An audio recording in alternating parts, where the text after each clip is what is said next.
അടിപൊളി വണ്ടി വണ്ടി വണ്ടി നിന്നെ പോലെ വഴി കിടത്തണതാരാണ്? വിഘ്നേശ്വര.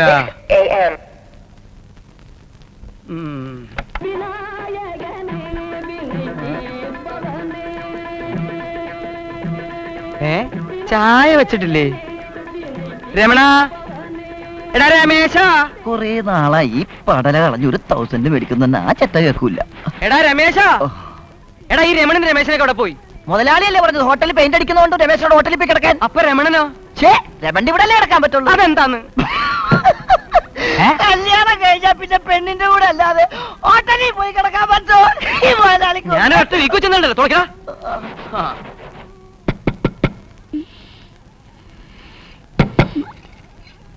ആരെ വെളുപ്പാങ്കാലത്ത് ശല്യം?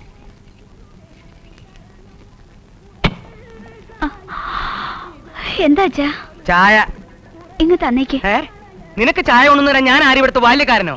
എനിക്ക് എഴുന്നേറ്റ ഉടനെ ചായ കിട്ടണം, അതെന്റെ ഒരു ശീല. ഇത്ര വെളുപ്പിനെ അടുക്കളയിൽ കയറി എനിക്ക് ശീലമില്ല അച്ഛാ. നീ ഉച്ചയായിട്ട് കയറിയാ മതി, അവനെ എഴുന്നേൽപ്പിച്ചുവിട്, അവൻ ചായ ഇട്ടോളൂ.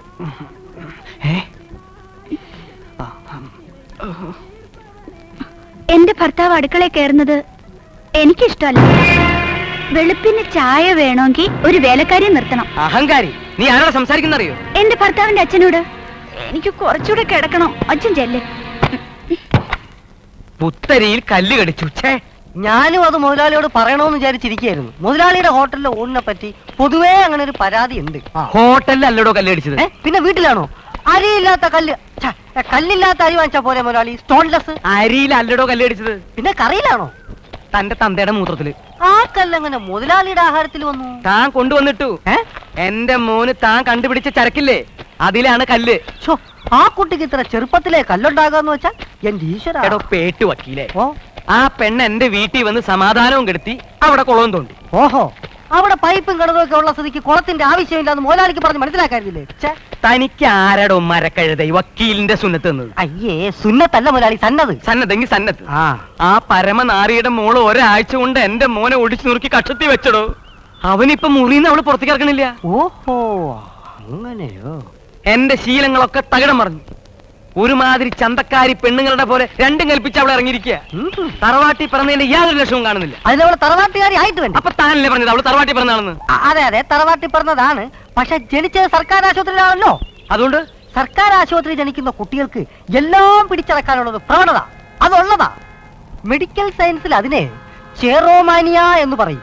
പിന്നെ പക്ഷെ എനിക്ക് മനസ്സിലാകാത്തത്, 2 വേന്ദ്രന്മാരായ ആൺമക്കളെ വരച്ച വരയിൽ നിർത്തിയ മുതലാളി കേവലം നരിന്തുപോലൊരു പെണ്ണിന്റെ മുന്നിൽ പതറുക എന്ന് വെച്ചാൽ, അങ്ങനെ ഒരാളിന്റെ ലീഗൽ അഡ്വൈസർ ആയിരിക്കുന്നതിൽ എനിക്ക് ലജ്ജയുണ്ട്. രമണ, എടാ രമണ, എന്തിനാ ഇങ്ങനെ ബഹളം വെക്കുന്നത്? നീ ആരുടെ അത് ചോദിക്കാൻ? ദേഷ്യം വരുമ്പോ ഈ കോങ്കണ്ണ് കാണാനേ നല്ല രസാ.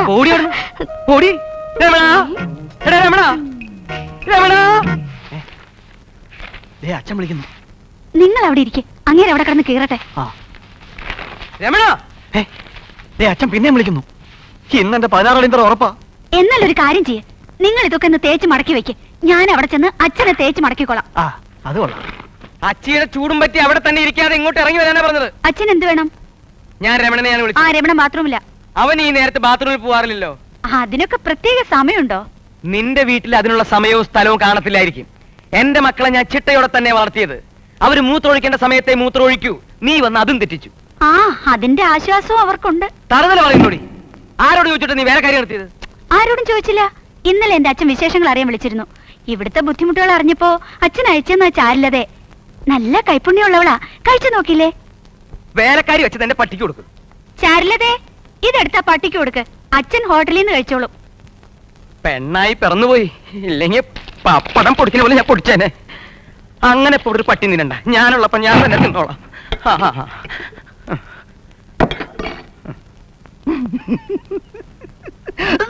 നീ എന്തിനാണ് ഇങ്ങനെ കിടന്നിരിക്കുന്നത്? എനിക്ക് സന്തോഷം സഹിക്കാൻ പറ്റില്ല രമണ. മുതലാളിയുടെ കോട്ട ഇളകി തുടങ്ങിയെന്നാ തോന്നണത്. പച്ചച്ചാണകത്തിന് തീ പിടിച്ച പോലെ പോകുകയല്ലേ.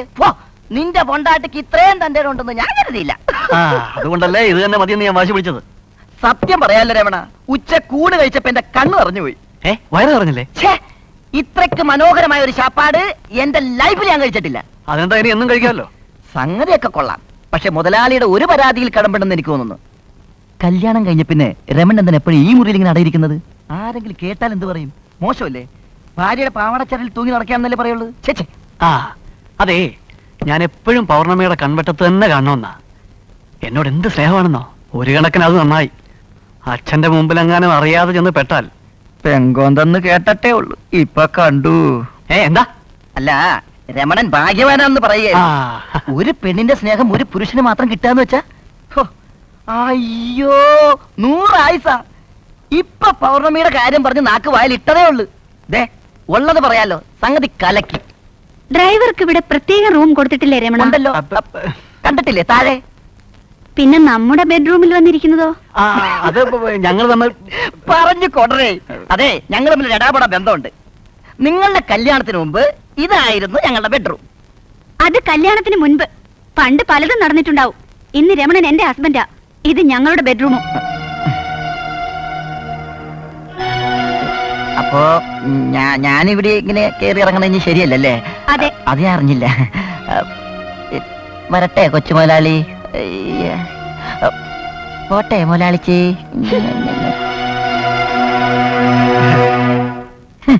മുതലാളി ഒതുക്കാൻ വന്നെങ്കിൽ മുതലാളി ഒതുക്കാൻ പോരെ, എന്തിനീ ഡ്രൈവർ സീറ്റിൽ കയറണത്? വിഘ്നേശ്വര രക്ഷിക്കണേ.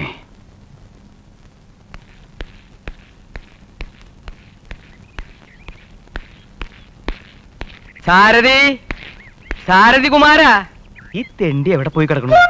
മുതലാളി, സാരഥി കൊച്ചമ്മയും കൊച്ചു മുതലാളിയും കുട്ടി പുറത്തു പോയിരിക്കാ. എന്നോട് ചോദിക്കാതെയോ? സംഗതികൾ അത്രത്തോളായോ? മുതലാളിക്ക് എന്താവശ്യമുണ്ടെങ്കിലും ഞാൻ സാധിച്ചു തരാലോ. അതുപോലെ മുതലാളിക്ക് ഇപ്പൊ എന്തോ വേണം? എനിക്ക് നിന്നും അയ്യോ, എന്നെ പിടിക്കല്ലേ മുതലാളി. ഓ, ആരെങ്കിലും കാണൂലേ? നോട്ടം കണ്ടില്ലേ കാളക്കുട്ടന്റെ? ഈ കോങ്കണിലിട്ടൊരു കുത്തി വെച്ചിട്ട് ഞാൻ. എന്റെ ഈശ്വര, ഈ പെണ്ണെന്റെ ചാരിത്രം കവർന്നെടുക്കുന്ന തോന്നണേ. വിഘ്നേശ്വര, എനിക്ക് ഇത്തിരി ശക്തി തരണേ. കലക്കി. ഇനി ഈ പിടുത്തം ലൂസാക്കരുത്. മറ്റുള്ളവരെ വിറപ്പിക്കുന്നവന്മാരെല്ലാം ഉള്ളുകൊണ്ട് പേടിത്തൊണ്ടന്മാരാ. ആ മർമ്മത്തിൽ വേണം നമ്മൾ പിടിക്കാൻ. അതൊക്കെ ഞാൻ ഏറ്റച്ച. ഈ രമണേട്ടന്റെ പേടിയൊന്ന് മാറി കിട്ടാൻ എന്താ വഴിയെന്ന് ആലോചിക്കുക. എടാ, ഇത്രയും കാലം നീ അങ്ങേരെ പേടിച്ചതുകൊണ്ടാണ് അങ്ങേര് നിന്റെ തലയിൽ കയറിയത്. ഇനിയെങ്കിലും അങ്ങേരെ പിടിച്ച് മുറിക്കകത്തിരിക്കാതെ നീ നിരത്തിലോട്ട് ഇറങ്ങണം. അവിടെയാണ് ആ ലോകം. തന്തയുടെ മുമ്പിൽ തല ഉയർത്തിയെന്ന അവകാശങ്ങൾ ചോദിച്ച് മേടിക്കണം. നീ ഒറ്റയ്ക്കല്ലല്ലോ, ഇവളും കൂടെ അല്ലേ നിന്റെ കൂടെ. ഇവളെ എന്റെ മോളാ.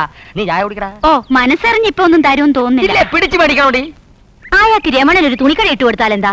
അതാവുമ്പോ നിങ്ങൾക്കൂടെ നോക്കി നടത്താലോ. ഓ, ഈ കടക്കകത്തിരുന്നുള്ള കച്ചവടം എന്നൊക്കെ പറയുമ്പോ എങ്കിലും നിരത്തിലിറങ്ങിയെന്ന് സഹായമല്ല സഹായമല്ല സഹായമല്ല എന്ന് പറയുമ്പോൾ ഒരു സുഖം ഉണ്ടാവില്ല. എങ്കിലും ഓക്കെ.